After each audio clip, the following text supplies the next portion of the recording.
رسول اکرم صلی اللہ علیہ وآلہ وسلم نے ارشاد فرمایا کہ اللہ رب العزت ارشاد فرماتا ہے انا اغنی الشرکاء عن الشرک، میں شریکوں کی شرکت سے پاک ہوں، یہ اللہ فرماتا ہے۔ کون سے شریک؟ اس کا تو کوئی شریک ہی نہیں ہے، لا شریک لہ، اس کا کوئی ہمسر نہیں ہے،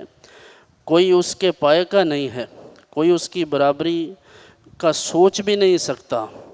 من عمل عملا اشرک فیہ معی غیری،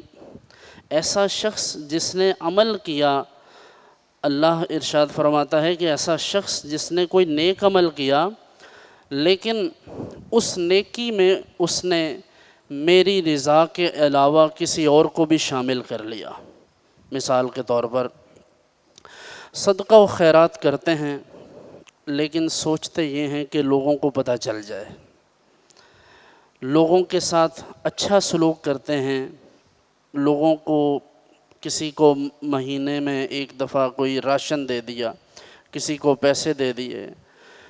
بظاہر یہ خدمت خلق ہے،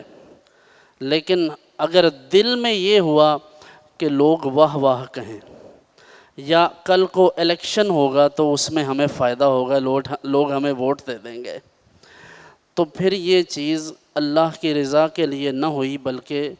صرف اس لیے ہوئی تاکہ لوگ اس بات سے خوش ہوں اور لوگ ان کو کہیں کہ واہ حاجی صاحب، واہ حضرت صاحب، واہ شیخ صاحب، کیا بات ہے آپ کی، واہ چودھری صاحب۔ بس یہ سب کچھ سننے کے لیے اگر کیا تو اللہ رب العزت ایسے عمل کے بارے میں ارشاد فرماتا ہے کہ میں ایسے عمل میں شریک ہونے والے لوگوں سے مستغنی ہوں، بے پرواہ ہوں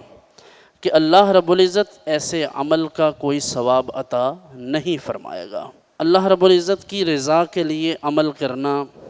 اس سے مراد یہی ہے کہ آپ اگر نماز پڑھتے ہیں، آپ اگر روزہ رکھتے ہیں، صدقہ و خیرات کرتے ہیں تو محض اللہ کی رضا کے لیے کریں۔